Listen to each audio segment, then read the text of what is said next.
क्या आपने कभी सोचा है कि जिस महिला से आप प्यार करते हैं, जिसे आप जानते हैं कि वह आपकी बहुत परवाह करती है, फिर भी उस बंधन को कैसे तोड़ सकती है? सच्चाई सिर्फ प्रलोभन से कहीं ज्यादा गहरी है। अक्सर यह किसी और को चाहने के बारे में नहीं होता। यह भावनात्मक जरूरतों के बारे में होता है जो बहुत लंबे समय से पूरी नहीं हुई हैं। मानव मनोविज्ञान, खासकर जब प्यार और संबंध की बात आती है, तो इसमें ऐसी छायाएं होती हैं जिन्हें ज्यादातर पुरुष कभी तलाशने के बारे में नहीं सोचते। मेरे साथ बने रहिए, क्योंकि हम उस भावनात्मक वास्तविकता को उजागर करने वाले हैं जिसे कई लोग कभी नहीं देख पाते। प्यार जटिल है। आप सोच सकते हैं कि आपके बीच का संबंध आपको साथ रखने के लिए पर्याप्त होना चाहिए, लेकिन जब कोई महिला भावनात्मक रूप से अलग थलग, अनदेखा या अप्रसन्न महसूस करती है, तो उसका अवचेतन मन यह तलाशना शुरू कर देता है कि क्या कमी है। अक्सर उसे इसका एहसास भी नहीं होता। यह हमेशा प्यार की अनुपस्थिति के बारे में नहीं होता। यह भावनात्मक असंतुलन के बारे में होता है। यह अक्सर अनदेखा किया जाने वाला कारण है कि कोई व्यक्ति भटक सकता है, तब भी जब वे अभी भी परवाह करते हैं। यहां गहरी सच्चाई है। पुरुष और महिलाएं भावनात्मक निकटता का अनुभव बहुत अलग अलग तरीकों से करते हैं। जो बात आपको मामूली असहमति लगती है, वह उसे भावनात्मक त्याग के रूप में दर्ज हो सकती है। समय के साथ अनकही नाराजगी और भावनात्मक शून्यता उसके अंदर एक शांत तूफान में बदल सकती है। और अगर उसके पास अपनी जरूरतों को व्यक्त करने के लिए साधन नहीं है या वह असुरक्षित महसूस करती है, तो वह भावनात्मक आराम कहीं और तलाश सकती है। यह जरूरी नहीं है कि वह किसी और को चाहती हो। यह जरूरी है कि वह मूल्यवान, सुनी हुई और भावनात्मक रूप से सुरक्षित महसूस करना चाहती है। उसके कार्यों को विश्वासघात के रूप में लेबल करना आसान है, लेकिन खुद से पूछें, क्या वह चुपचाप आपसे कुछ पाने का इंतजार कर रही थी? कुछ ऐसा जिसकी आपको जरूरत नहीं थी। ज्यादातर मामलों में बेवफाई भावनात्मक स्तर पर शुरू होती है। अंतरंगता की कमी, संचार में अलगाव, भावनात्मक रूप से अलग थलग होने की बढ़ती भावना, ये धीमी जलन है जो एक रिश्ते को खत्म कर देती है।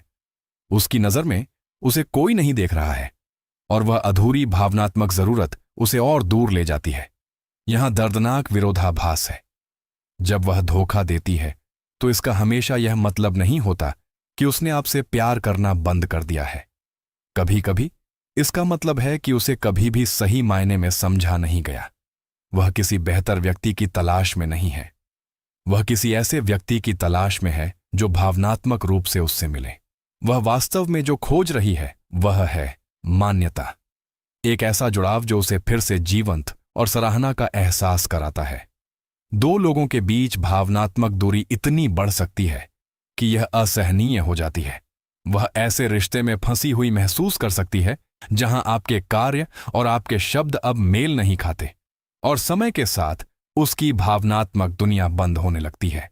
इसलिए नहीं कि उसे परवाह नहीं है, बल्कि इसलिए कि वह भावनात्मक रूप से थक चुकी है।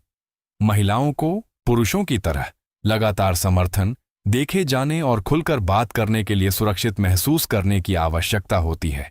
इसलिए इससे पहले कि आप कड़वाहट या गुस्से को हावी होने दें, रुकें और खुद से पूछें, क्या आप उसके लिए भावनात्मक रूप से मौजूद रहे हैं?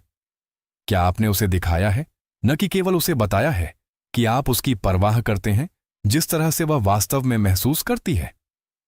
उसके कार्यों को प्रेरित करने वाली भावनात्मक धाराओं को समझना विश्वासघात को माफ नहीं करेगा, लेकिन यह आपको इसे और अधिक स्पष्ट रूप से देखने में मदद करेगा, और करुणा के साथ।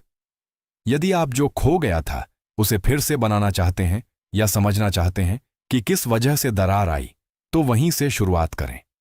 भावनात्मक जड़ से शुरू करें, सिर्फ सतही घाव से नहीं। उपचार जागरूकता से शुरू होता है। यह संचार, सहानुभूति और बढ़ने की इच्छा से शुरू होता है। कोई भी साथी परिपूर्ण नहीं है, लेकिन स्थायी रिश्ते सिर्फ प्यार पर नहीं बनते, बल्कि एक दूसरे को भावनात्मक रूप से पोषित करने के दैनिक प्रयास पर बनते हैं। अगर यह आपके साथ प्रतिध्वनित होता है, तो एक कदम पीछे हटें। जो अनकहा रह गया है उस पर चिंतन करें। उपचार में समय से ज्यादा लगता है, इसके लिए अंतर्दृष्टि की जरूरत होती है। और यह समझने से शुरू होता है कि सतह के नीचे वास्तव में क्या चल रहा है।